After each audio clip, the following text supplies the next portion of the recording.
एक साहूकार साहूकारनी थे। साहूकारनी रजस्वला होकर रसोई की सब काम करती थी।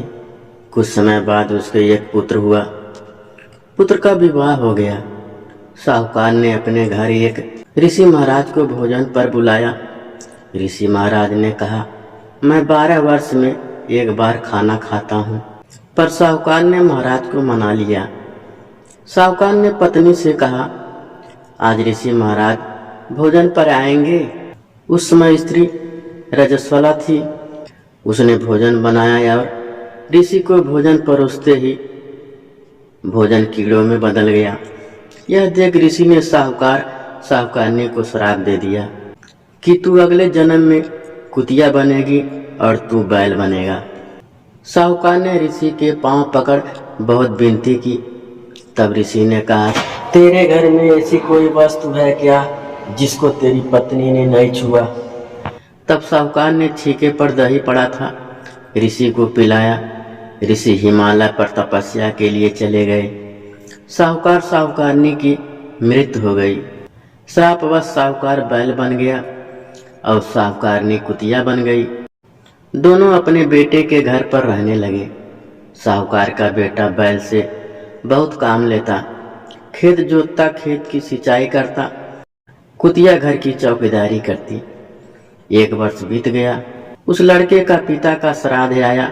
श्राद्ध के दिन अनेक पकवान बनाए, खीर भी बनाई थी। एक उड़ती हुई चील के मुंह का सर्प उस खीर में गिर गया। वह वहां बैठी कुतिया ने देख लिया। कुतिया ने सोचा, यदि इस खीर को लोग खाएंगे तो मर जाएंगे। तब उसकी बहू देख रही थी। कुतिया ने खीर में मुंह डाल दिया। क्रोध में आकर बेटे बहू ने बहुत मारा। जब रात हुई तो कुतिया बैल के पास जाकर रोने लगी। बोली, आज तुम्हारा श्राद्ध था, बहुत पकवान मिले होंगे। तब बैल ने कहा, आज खेत पर बहुत काम था और खाना भी नहीं मिला। कुतिया ने भी अपनी आप बीती बता दी और कहा, आज मेरे बेटे बहू ने बहुत मारा। यह सारी बातें बेटे ने सुन ली। बेटे ने बहुत बड़े बड़े ऋषि मुनियों को बुलाया। ऋषि मुनियों को सारी बात बताई। तब ऋषि मुनियों ने कहा, तुम्हारे यहाँ जो कुतिया है वह तुम्हारी माँ है और जो बैल रूप में तुम्हारे पिता हैं। तब लड़के ने माता पिता को इस योनि से किस प्रकार मुक्ति मिलेगी इसका उपाय पूछा। तब ऋषियों ने कहा, भाद्रपद मास में कृष्ण पक्ष अष्टमी तिथि को कुंवारी कन्याओं को उपछठ का व्रत करवाकर जब कन्याएं चांद को अर्घ दे तब उनको उस जल के नीचे खड़ा कर दो। उन कन्याओं के व्रत के पुण्य से तुम्हारे माता पिता इस योनि से मुक्त होकर स्वर्ग में स्थान प्राप्त करेंगे।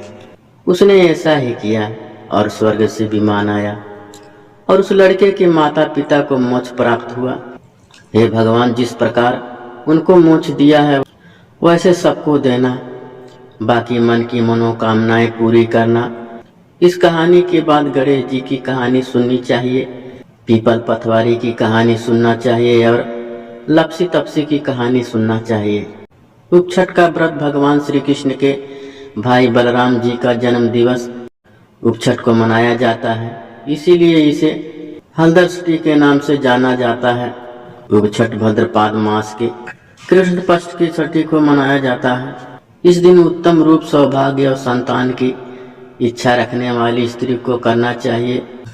इन दिन उपवास करना चाहिए। सायंकाल स्नान करके पवित्र वस्त्र धारण कर चंदन का टीका लगाना चाहिए। इस दिन को चंदनष्टमी के नाम से भी जाना जाता है। इस व्रत में स्नान करने के पश्चात बैठना नहीं चाहिए। व्रती को संध्या समय मंदिर जाकर भगवान के भजन एवं कीर्तन करना चाहिए। चंद्रोदय होने पर चंद्रमा को अर्घ्य देकर पूजन करें। पूजन के पश्चात भोजन कर भगवान को प्रणाम करें। उपछठ का व्रत विवाहित व कुंवारी कन्या करती हैं।